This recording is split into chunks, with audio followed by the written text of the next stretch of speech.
go up the top of the mountain for about maybe 2 hours, 3 hours, come back down, and I look to my right, and this thing is sitting there, and I'm less than 15 feet away from this damn thing.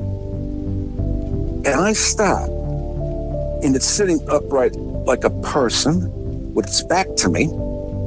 It had shiny black hair.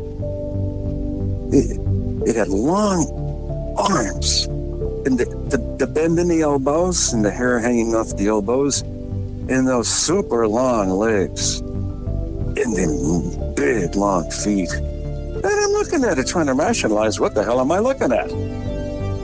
So I take 2 slide steps to my left, and it heard me. And it turned its damn head to the left. Oh my God, I'm shaking right now. It turned its head to the left. And this thing had the head of a wolf. I'm looking at my air conditioner in the window. The head was as big as the air conditioner. It had a snout like my Great Danes with the black nose. And it raised its jaw to me. And it had 2 rows of teeth on the top and 2 rows of teeth on the bottom. And there were shark's teeth, exactly like shark's teeth, self-sharpening. Blah, blah, blah. And it didn't growl at me, but it raised its lips like it wanted to kill me. This thing was right out of hell. This thing was right out of hell.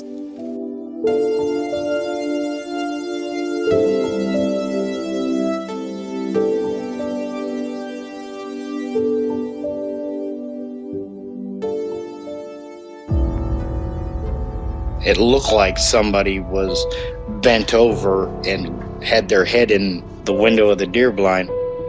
It either heard me or smelt me, and he pulled his head out of the tent and stood straight up, and that shocked me.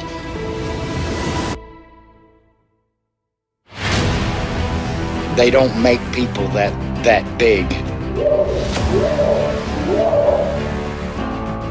The way it moved, almost as if it was gliding across the beach. I've never seen anything move like that in my life. They were screaming at each other in gibberish. It sounded like a language, and they were chuntering away back and forwards, back and forwards, back and forwards. I know what a bear looks like, and there is no way on this planet that what I saw were bears.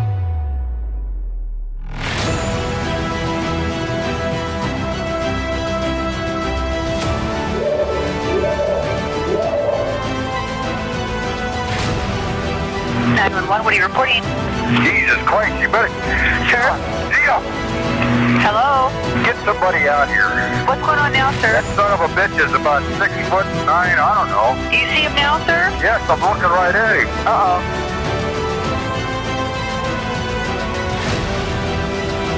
This is Kim O'Pogger, and you're listening to the one, the only Sasquatch Chronicles.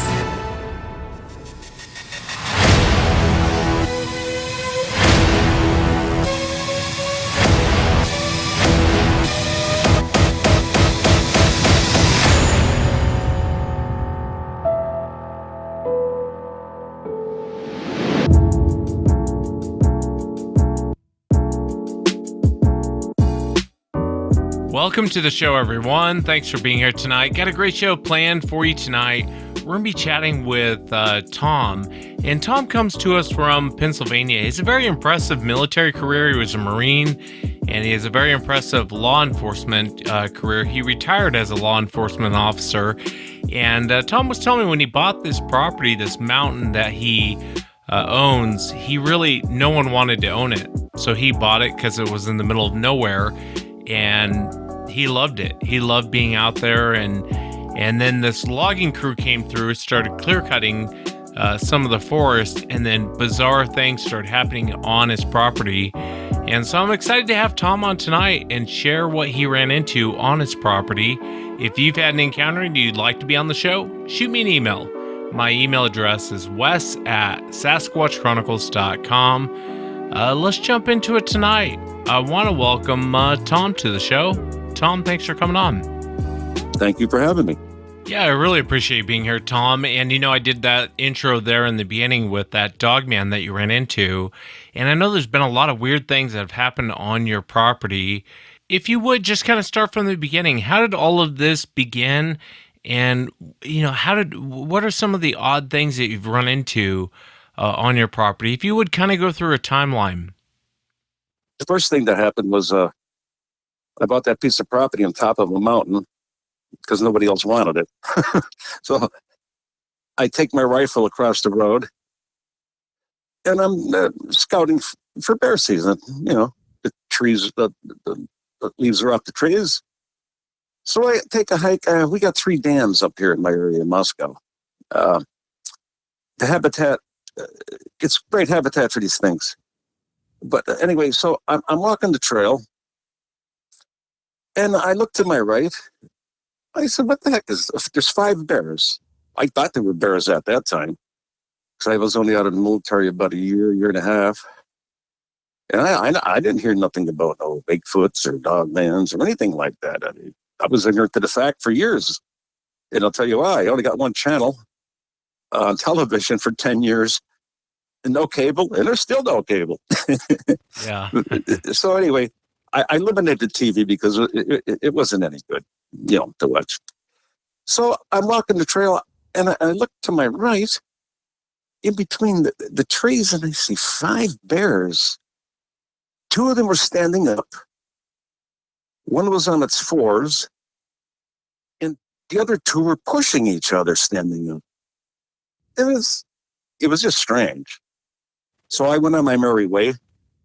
And by the time I come back to that area, they were gone. So I put it out of my mind.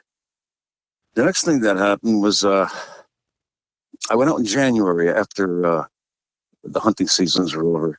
Took my 308 for a walk. And I climbed this other part of the mountain. And back of my mountain, there's another mountain. And I go up there, and it's about 45-minute climb. And I see this hole in the side of a ledge, but it was about 15 feet up. And I'm looking at it, and I'm seeing the stain from the lungs. And there was 2 of them in there. And it wasn't bears, because the exhalation was incredible. It looked like a radiator going off, a steam radiator. And I'm looking like poof, poof, poof, poof, like 2 clouds coming out. So I took my gun off safe and slowly backed out because I didn't want to wake up whatever was in there. And you're saying was it sleeping, Tom? Is that kind of what you're describing? Yes, yes. They definitely were sleeping because they would come charging out of that damn thing.